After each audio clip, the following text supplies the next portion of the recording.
शांति। 30 सितंबर 2024 के ईश्वरीय महावाक्य। पहले एक नज़र मुरली के मुख्य पॉइंट पर। बाबा ने कहा, जो भी पूज्य देवता थे वह पुनर्जन्म लेते आए हैं। आत्मा वही है, आत्मा का नाम नहीं बदलता, बाकी शरीर का नाम बदलता है। लक्ष्मी नारायण चैतन्य थे, यहाँ ही भारत में थे, अभी नहीं है। मनुष्य यह नहीं समझते कि वह पुनर्जन्म लेते लेते भिन्न नाम रूप लेते 84 जन्मों का पाठ बजाते रहते हैं। अपनी उन्नति के लिए बैटरी चार्ज करे। दूसरी बातों का चिंतन तो परचिंतन हो गया, अभी तो अपना चिंतन करना है। हम बाप को याद करें। नारायण का ही सिमरन करने से हम नारायण बनेंगे। अंत काल में जो नारायण सिमरे। और फिर बाबा ने कहा, बाप हाईएस्ट पुरुषार्थ कराएंगे। यह है ही राजयोग की नॉलेज। जितना पुरुषार्थ करेंगे उतना जरूर फायदा है। एक तो अपने को आत्मा जरूर निश्चय करो। बच्चों को देखना भी पड़ता है कि कहाँ तक सुधार हुआ है, फिर सुधारने की शिक्षा देते रहते हैं। सेकंड का ज्ञान देकर चले जाए तो फिर ज्ञान का सागर भी न कहा जाए। हमको ब्रह्मा को याद नहीं करना है। बाप कहते हैं, मामिकम याद करो। मैं इस रथ में रहकर तुमको यह नॉलेज दे रहा हूँ। और फिर लास्ट में बाबा ने कहा, यह दुनिया कभी खाली नहीं हो सकती है। गायन है राम गयो रावण गयो। मूल बात नंबर 1 सब्जेक्ट है बाप को याद करना। इसमें ही मेहनत है, इस पर ही सारा मदार है। 84 लाख जन्म तो हो भी न सके। मनुष्य समझ से बाहर हो जाते हैं, इसलिए फिर बाप आकर समझ देते हैं। कोर्टों में कोई विरला निकलता है। मैं जो हूँ, जैसा हूँ, कोर्टों में कोई ही मुझे पहचान सकते हैं। तुम बच्चों को ऐसा सूक्ष्म वतनवासी फरिश्ता बनना है। फरिश्ते हड्डी मांस बिगर होते हैं। कहते हैं ना, दधीची ऋषि ने हड्डियां भी दे दी। और अब सुनते हैं महावाक्यों को विस्तार से। मुरली का सार। मीठे बच्चे, अपनी बैटरी चार्ज करने का ख्याल करो। अपना टाइम पर चिंतन में वेस्ट मत करो। अपनी घोट तो नशा चढ़े। प्रश्न है, ज्ञान 1 सेकंड का होते हुए भी बाप को इतना डिटेल से समझाने व इतना समय देने की आवश्यकता क्यों? उत्तर है, क्योंकि ज्ञान देने के बाद बच्चों में सुधार हुआ है या नहीं, यह भी बाप देखते हैं और फिर सुधारने के लिए ज्ञान देते ही रहते हैं। सारे बीज और झाड़ का ज्ञान देते हैं, जिस कारण उन्हें ज्ञान सागर कहा जाता। अगर 1 सेकंड का मंत्र देकर चले जाए तो ज्ञान सागर का टाइटल भी न मिले। ओम शांति। रूहानी बाप बैठ रूहानी बच्चों को समझाते हैं। भक्ति मार्ग में परमपिता परमात्मा शिव को यहाँ ही पूछते हैं। भला बुद्धि में है कि यह होकर गए हैं। जहाँ पर लिंग देखते हैं तो उनकी पूजा करते हैं। यह तो समझते हैं शिव परमधाम में रहने वाला है, होकर गए हैं, इसलिए उनका यादगार बनाकर पूछते हैं। जिस समय याद किया जाता है तो बुद्धि में जरूर आता है कि निराकार है, जो परमधाम में रहने वाला है, उनको शिव कह पूछते हैं। मंदिर में जाकर माथा टेकते हैं, उन पर दूध, फल, जल आदि चढ़ाते हैं, परंतु वह तो जड़ है, जड़ की भक्ति ही करते हैं। अभी तुम जानते हो वह है चैतन्य, उनका निवास स्थान परमधाम है। वह लोग जब पूजा करते हैं तो बुद्धि में रहता है कि परमधाम निवासी है, होकर गए हैं, तब यह चित्र बनाए गए हैं जिसकी पूजा की जाती है। वह चित्र कोई शिव नहीं है, उनकी प्रतिमा है। वैसे ही देवताओं को भी पूछते हैं। जड़ चित्र है, चैतन्य नहीं है। परंतु वह चैतन्य जो थे वह कहाँ गए, यह नहीं समझते। जरूर पुनर्जन्म ले नीचे आए होंगे। अभी तुम बच्चों को ज्ञान मिल रहा है, समझते हो जो भी पूज्य देवता थे वह पुनर्जन्म लेते आए हैं। आत्मा वही है, आत्मा का नाम नहीं बदलता, बाकी शरीर का नाम बदलता है। वह आत्मा कोई न कोई शरीर में है, पुनर्जन्म तो लेना ही है। तुम जानते हो उनको जो पहले पहले शरीर वाले थे, सतयुगी लक्ष्मी नारायण को पूछते हो। इस समय तुम्हारा ख्याल चलता है, जो नॉलेज बाप देते हैं तुम समझते हो। जिस चित्र की पूजा करते हैं वह पहले नंबर वाला है। यह लक्ष्मी नारायण चैतन्य थे, यहाँ ही भारत में थे, अभी नहीं है। मनुष्य यह नहीं समझते कि वह पुनर्जन्म लेते लेते भिन्न नाम रूप लेते 84 जन्मों का पाठ बजाते रहते हैं। यह किसके ख्याल में भी नहीं आता। सतयुग में थे तो जरूर, परंतु अब नहीं है। यह भी किसको समझ नहीं आती। अभी तुम जानते हो ड्रामा के प्लान अनुसार फिर चैतन्य में आएंगे जरूर। मनुष्यों की बुद्धि में यह ख्याल ही नहीं आता। बाकी इतना जरूर समझते हैं कि यह थे, अब इनके जड़ चित्र है। परंतु वह चैतन्य कहाँ चले गए, यह किसकी बुद्धि में नहीं आता है। मनुष्य तो 84 लाख पुनर्जन्म कह देते हैं। यह भी तुम बच्चों को मालूम पड़ा है कि 84 जन्म ही लेते हैं, न कि 84 लाख। अब रामचंद्र की पूजा करते हैं, उनको यह भी पता नहीं है कि राम कहाँ गया। तुम जानते हो कि श्री राम की आत्मा तो जरूर पुनर्जन्म लेती रहती होगी। यहाँ इम्तिहान में नापास होती है, परंतु कोई न कोई रूप में होगी तो जरूर ना। यहाँ ही पुरुषार्थ करते रहते हैं। इतना नाम बाला है राम का, तो जरूर आएंगे। उनको नॉलेज लेनी पड़ेगी। अभी कुछ मालूम नहीं पड़ता है तो उस बात को छोड़ देना पड़ता है। इन बातों में जाने से भी टाइम वेस्ट होता है। इससे तो क्यों ना अपना टाइम सफल करे, अपनी उन्नति के लिए बैटरी चार्ज करे। दूसरी बातों का चिंतन तो परचिंतन हो गया। अभी तो अपना चिंतन करना है। हम बाप को याद करें, वह भी जरूर पढ़ते होंगे, अपनी बैटरी चार्ज करते होंगे। परंतु तुमको अपनी करनी है। कहा जाता अपनी घोट तो नशा चढ़े।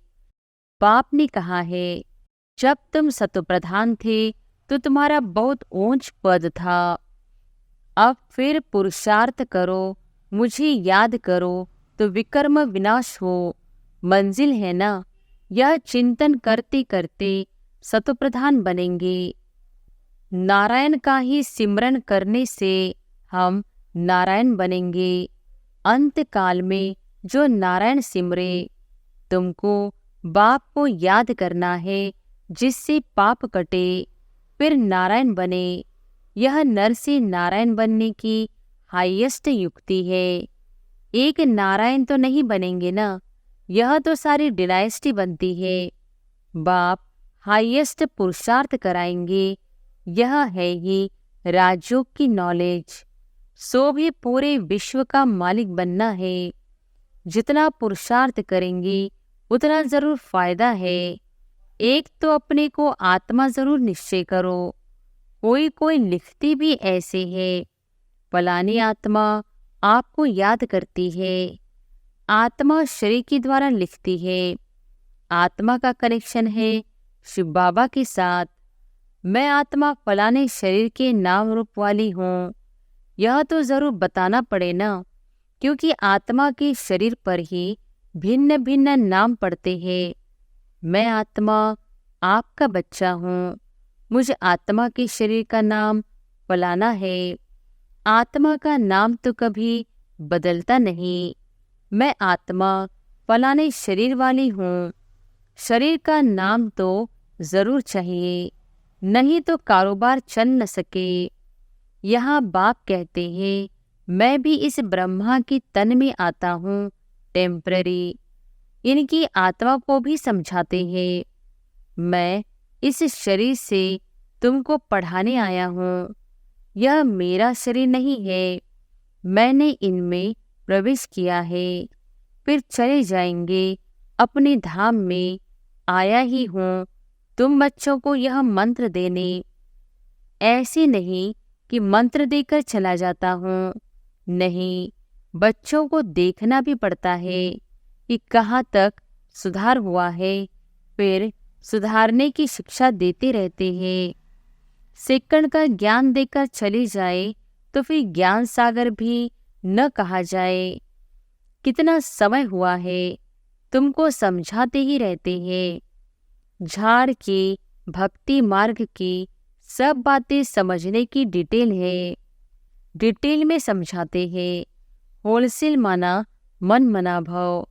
परंतु ऐसा कहकर चले तो नहीं जाएंगे। पालना, देख रेख भी करनी पड़े।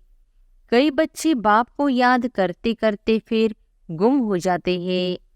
फलानी आत्मा जिसका नाम फलाना था, बहुत अच्छा पढ़ता था, स्मृति तो आएगी ना। पुराने पुराने बच्चे कितने अच्छे थे, उनको माया ने हप कर लिया। शुरू में कितने आए, फट से आकर बाप की गोद ली, भट्टी बनी। इसमें सबने अपना लक भाग्य आजमाया। फिर लक आजमाते आजमाते माया ने एकदम उड़ा दिया, ठहर न सके। फिर 5000 वर्ष के बाद भी ऐसे ही होगा। कितने चले गए, आधा झाड़ तो जरूर गया। भले झाड़ वृद्धि को पाया है, परंतु पुराने चले गए। समझ सकते हैं उनसे कुछ फिर आएंगे जरूर पढ़ने। स्मृति आएगी कि हम बाप से पढ़ते थे और सब अभी तक पढ़ते रहते हैं। हमने हार खा ली, फिर मैदान में आएंगे। बाबा आने देंगे, फिर भी भला आकर पुरुषार्थ करे, कुछ न कुछ अच्छा पद मिल जाएगा। बाप स्मृति दिलाते हैं, मीठे मीठे बच्चे, मामे कम याद करो तो पाप कट जाएंगे। अब कैसे याद करते हो? क्या यह समझते हो कि बाबा परमधाम में है? नहीं, बाबा तो यहाँ रथ में बैठे हैं। इस रथ का सबको मालूम पड़ता जाता है। यह है भाग्यशाली रथ, इनमें आया हुआ है। भक्ति मार्ग में थे तो उनको परमधाम में याद करते थे, परंतु यह नहीं जानते थे कि याद से क्या होगा। अभी तुम बच्चों को बाप खुद इस रथ में बैठ श्रीमत देते हैं, इसे तुम बच्चे समझते हो। बाबा यहाँ इस मृत्यु लोक में पुरुषोत्तम संगम युग पर है। तुम जानते हो हमको ब्रह्मा को याद नहीं करना है। बाप कहते हैं मामे कम याद करो। मैं इस रथ में रहकर तुमको यह नॉलेज दे रहा हूँ, अपनी भी पहचान देता हूँ।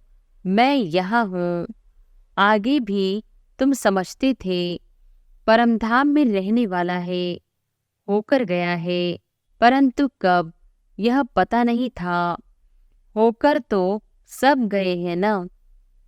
जिनकी भी चित्र है, अभी वह कहाँ गए यह किसको पता नहीं है। जो आते थे वह फिर अपने समय पर आते हैं। भिन्न भिन्न पाड़ बजाते रहते हैं। स्वर्ग में तो कोई जाते नहीं। बाप ने समझाया है, स्वर्ग में जाने के लिए तो पुरुषार्थ करना होता है और पुरानी दुनिया का अंत, नई दुनिया की आदि चाहिए। जिनको पुरुषोत्तम संगम युग कहा जाता है। यह ज्ञान अभी तुमको है। मनुष्य कुछ नहीं जानते, समझते भी है। शरीर जल जाता है, बाकी आत्मा चली जाती है। अब कलयुग है तो जरूर जन्म कलयुग में ही लेंगे। सतयुग में थे तो जन्म भी सतयुग में लेते थे। यह भी जानते हो, आत्माओं का सारा स्टॉक निराकारी दुनिया में होता है। यह तो बुद्धि में बैठा है ना, फिर वहां से आते हैं, यह शरीर धारण कर जीवात्मा बन जाते हैं।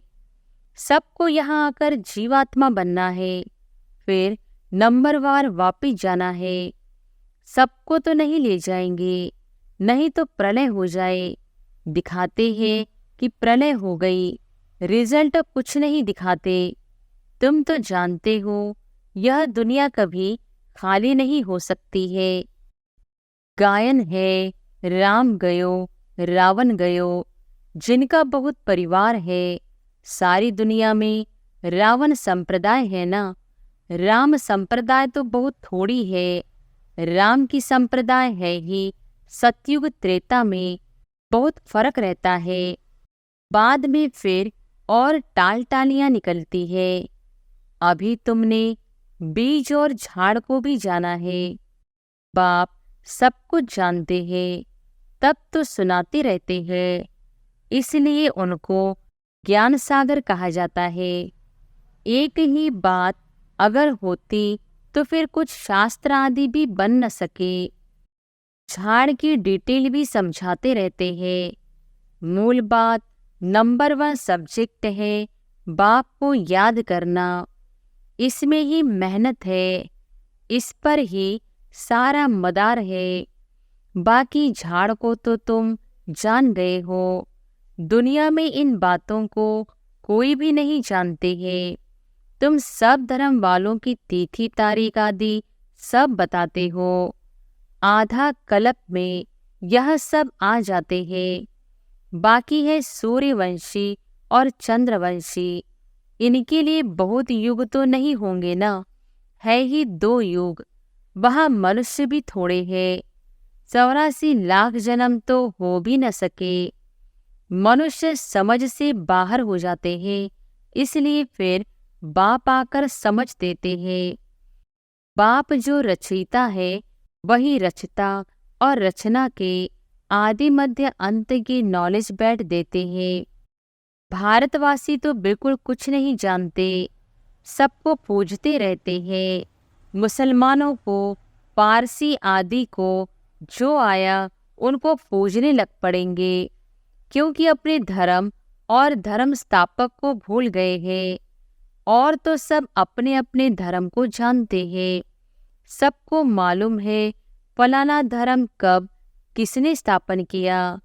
बाकी सतयुग त्रेता की हिस्ट्री ज्योग्राफी का किसको भी पता नहीं है। चित्र भी देखते हैं, शिव बाबा का यह रूप है, वही ऊंचते ऊंच बाप है। तो याद भी उनको करना है, तो याद भी उनको करना है। यहाँ फिर सबसे जास्ती पूजा करते हैं श्री कृष्ण की, क्योंकि नेक्स्ट में है ना, प्यार भी उनको करते हैं। तो गीता का भगवान भी उनको समझ लिया है। सुनाने वाला चाहिए, तब तो उनसे वर्षा मिले। बाप ही सुनाते हैं नई दुनिया की स्थापना और पुरानी दुनिया का विनाश कराने वाला और कोई हो न सके सिवाय एक बाप के। ब्रह्मा द्वारा स्थापना, शंकर द्वारा विनाश, विष्णु द्वारा पालना, यह भी लिखते हैं। यहाँ के लिए ही है, परंतु समझ कुछ भी नहीं। तुम जानते हो वह है निराकारी सृष्टि, यह है साकारी सृष्टि। सृष्टि तो यही है, यहाँ ही राम राज्य और रावण राज्य होता है। महिमा सारी यहाँ की है, बाकी सूक्ष्म वतन का सिर्फ साक्षात्कार होता है। मूल वतन में तो आत्माएं रहती है, फिर यहाँ आकर पाड़ बजाती है। बाकी सूक्ष्म वतन में क्या है, यह चित्र बना दिया है जिस पर बाप समझाते हैं। तुम बच्चों को ऐसा सूक्ष्म वतनवासी फरिश्ता बनना है। फरिश्ते हड्डी मांस बिगर होते हैं। कहते हैं ना, दधीची ऋषि ने हड्डियां भी दे दी, बाकी शंकर का गायन तो कहाँ है नहीं। ब्रह्मा विष्णु का मंदिर है, शंकर का कुछ है नहीं, तो उनको लगा दिया है विनाश के लिए। बाकी ऐसी कोई आंख खोलने से विनाश करता नहीं है। देवताएं फिर हिंसा का काम कैसी करेंगे? न वह करते हैं, न शिव बाबा ऐसा डायरेक्शन देते हैं। डायरेक्शन देने वाले पर भी आ जाता है ना, कहने वाला ही फंस जाता है। वह तो शिव शंकर को ही इकट्ठा कह देते हैं। अब बाप भी कहते हैं, मुझे याद करो, मामी कम याद करो। ऐसा तो नहीं कहते, शिव शंकर को याद करो। पतित पावन एक को ही कहते हैं। भगवान अर्थ सहित बैठ समझाते हैं। यह कोई जानते नहीं है, तो यह चित्र देख मूंझ पड़ते हैं। अर्थ तो जरूर बताना पड़े ना, समझने में टाइम लगता है। कोटों में कोई बिरला निकलता है। मैं जो हूँ, जैसा हूँ, कोटों में कोई ही मुझे पहचान सकते हैं। अच्छा, मीठे मीठे सिकिलधे बच्चों प्रति माता पिता बाप दादा का याद प्यार और गुड मॉर्निंग। रूहानी बाप की रूहानी बच्चों को नमस्ते। धारणा के लिए मुख्य सार। पहली पॉइंट, किसी भी बात के चिंतन में अपना समय नहीं गंवाना है, अपनी मस्ती में रहना है। स्वयं के प्रति चिंतन कर आत्मा को सत्वप्रधान बनाना है। दूसरी पॉइंट, नर से नारायण बनने के लिए अंत काल में एक बाप की ही याद रहे। इस हाईएस्ट युक्ति को सामने रखते हुए पुरुषार्थ करना है। मैं आत्मा हूँ, इस शरीर को भूल जाना है। वरदान है, दाता की देन को स्मृति में रख सर्व लगाओं से मुक्त रहने वाले आकर्षण मुक्त भव। दाता की देन को स्मृति में रख सर्व लगाओं से मुक्त रहने वाले आकर्षण मुक्त भव। कई बच्चे कहते हैं कि इनसे मेरा कोई लगाव नहीं है, परंतु इनका यह गुण बहुत अच्छा है या इनमें सेवा की विशेषता बहुत है। लेकिन किसी व्यक्ति या वैभव की तरफ बार बार संकल्प जाना भी आकर्षण है। किसी की भी विशेषता को देखते, गुणों को व सेवा को देखते दाता को नहीं भूलो। यह दाता की देन है। यह स्मृति लगाओं से मुक्त, आकर्षण मुक्त बना देगी। किसी पर भी प्रभावित नहीं होंगे। स्लोगन है, ऐसे रूहानी सोशल वर्कर बनो जो भटकती हुई आत्मा को ठिकाना दे दो, भगवान से मिला दो। अच्छा, ओम शांति।